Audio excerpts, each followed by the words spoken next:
Libya is one of the most complicated stories on earth. Gaddafi was in power since 1969. It was more than 4 decades, 42 years. The Arab Spring uprising in 2011. Frontline in Libya. They're saying that since 2011, this country has gone into complete chaos. We saved a lot of Libyan lives. The security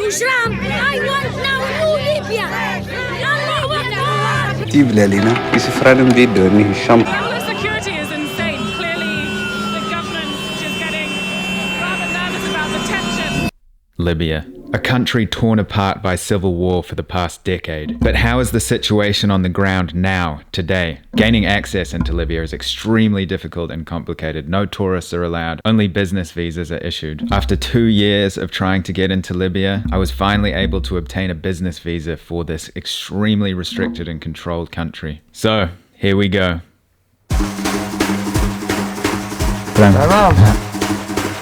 She's only gonna get better and better. Comme l'exigent les Libyens eux-mêmes. Now, could we have done more after the Gaddafi regime was ended? Well, that's always, second guessing, and I'm sure that there's more we could have done, but let's look at what we did do. A complex and highly dangerous situation. The international effort that we have led in Libya.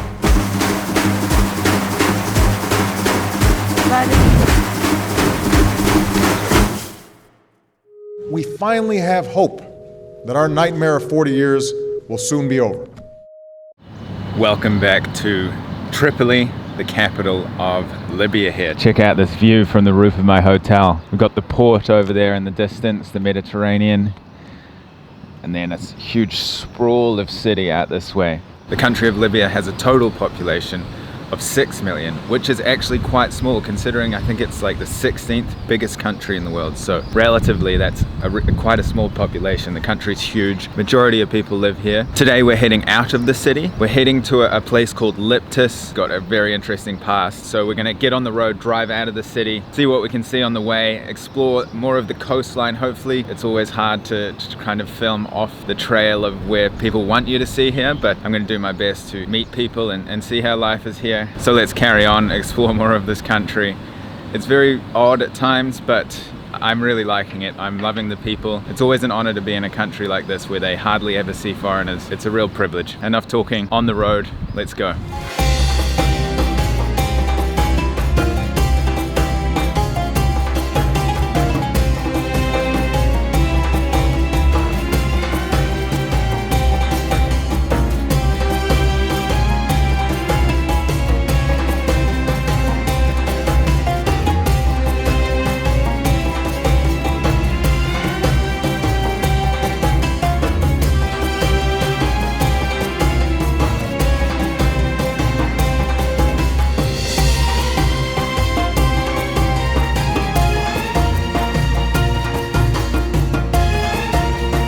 Okay, so we have arrived in Liptus.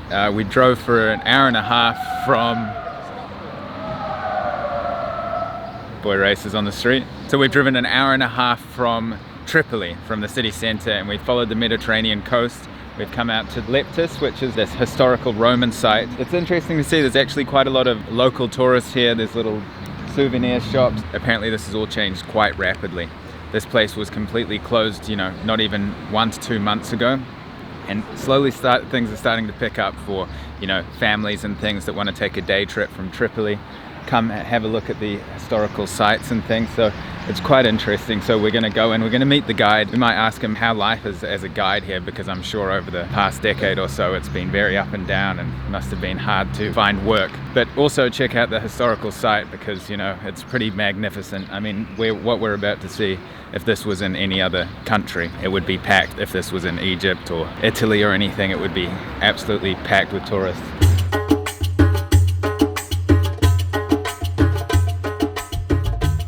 So we entered this World Heritage Site, and it was such a privilege to be able to walk around this ancient ruin site dating back over 2,500 years. An unbelievable experience, you know, like I was just saying, if you were anywhere else in the world, this place would be hauling with tourists. But whilst we were in the ruin area itself, we didn't see any other tourists. Unbelievable. And then we went to the theater. Just to be standing in this old Roman theater with nobody around is really something that you only get to experience once in a lifetime. This city was very significant in the Roman Empire. It was known as the Second Rome.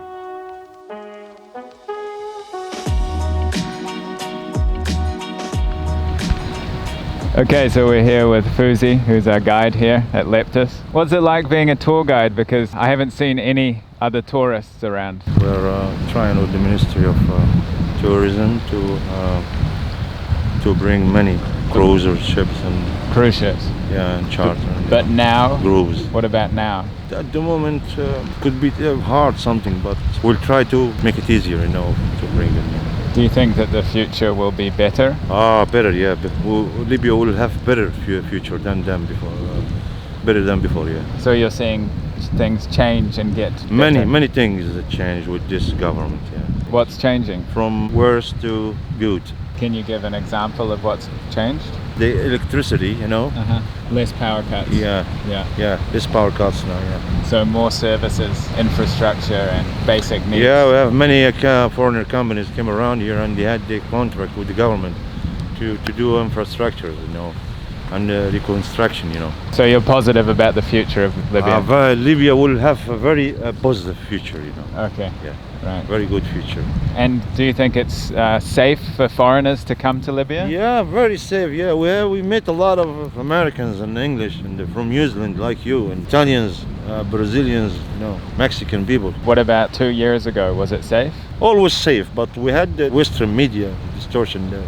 So you think the Western media paints Libya in a bad Many way? Arab media, they say, Libya is not safe. Once, European people and American ones, they came around here, they found people are very safe and the place is very safe, you know. Okay. Very friendly people they met here, you know. Shukran. Thank you, sir. You're welcome. All right.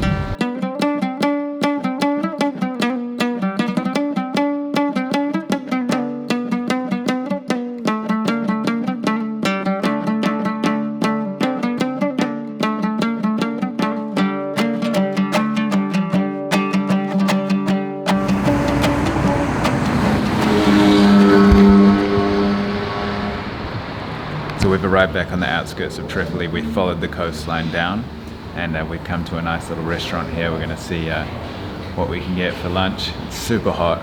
This is like mid-afternoon. You don't want to be out in the sun at this time, so normally you kind of try and spend these hours, you know, at least in some kind of shade. Otherwise you just basically, you cook. It's a whole new way of living here, especially where we were further south, but even up here in Tripoli on the coast, it's super, super hot. Let's see what we can get to eat. So what do we have here? So what we have is rushda, we call this. It's like homemade pasta, chickpeas and onions, and quite a popular dish in this country. And then we have what's known as bourdim, which is cooking the meat under the ground, very slow, over about, could be 5 or 6 hours. And you basically dig a hole. Thank you. And then you put your chicken in foil or something and put it under the ground. You bury it with your sand and you let it cook over a few hours, and it comes back very tender, you know, and it's lovely to eat. And I got the couscous, right? And you have the couscous and a bit of salad to go with it.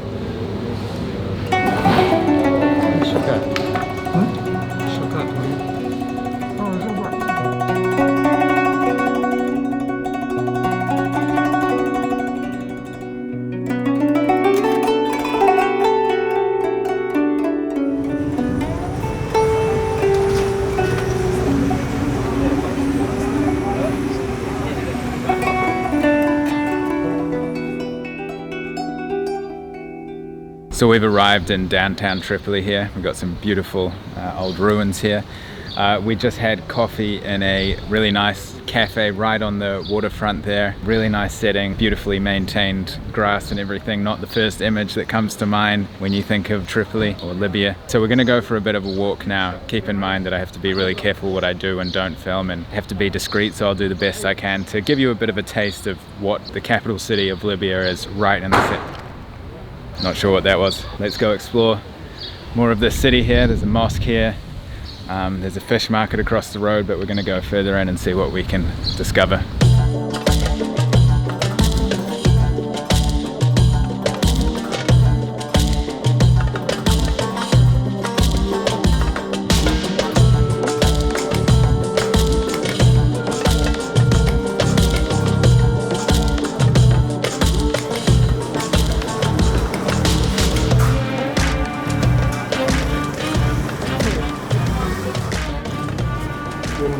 I think it was built by the Ottoman.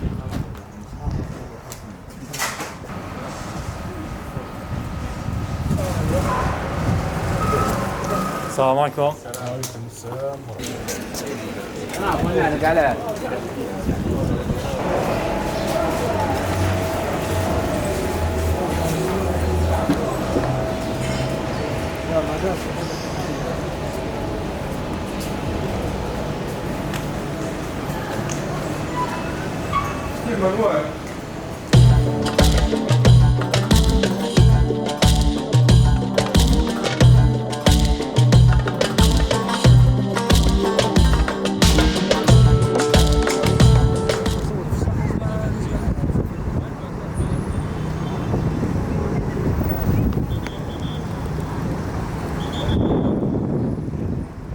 Okay, I've got to be really quick here.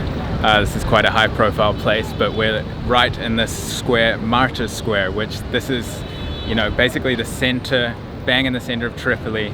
Look at it, it's pretty spectacular to be here and to be able to film. It's extremely high profile, but big flags here. There's a building over there that's got marks all over it, bullet holes, etc.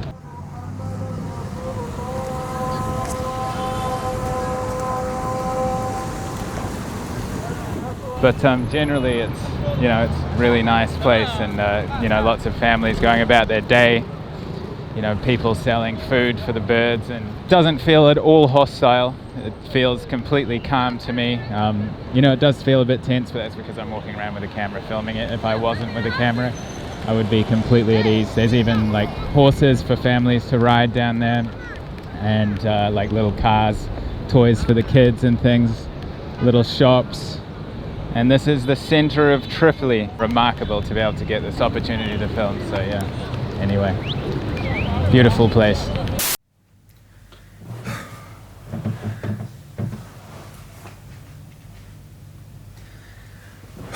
Back at the hotel, something just unfolded. It was quite up there. It was pretty intimidating. You're probably wondering what happened between the clip in the square and now. Well, what I was saying I'm filming in one of the most sensitive places in the city, in the country almost, probably. We started to leave the square. A guy came up wearing civilian clothing, walkie-talkie, pulled us aside, took my passport. My guide got taken away from me. He was questioned in a different building, and I was waiting outside. This went on for half an hour or so, and then come down more agents in civilian clothing and one in military clothing. They take us in the back of a police car. They put us in the back of a police car, escorted by another car with no number plates, to this base that was no signage or anything. Then the guide was taken in again, questioned. I will say though, I have to say this, I was treated with absolute respect, and they were very kind to me, these officers and everything. Anyway, so I was left in the car with the driver. The guy even left the car running with air conditioning on. They did treat us very well, I must say that, you know. After a while of waiting, you know, I was getting quite nervous because, you know, filming and stuff, and even though I'm not, you know, trying to do anything sinister, it's just, you know, you never know the line, you know. And anyway, a guy comes out and he starts to ask me questions. He actually tells our driver, who was in the back seat with me, to get out of the car and leave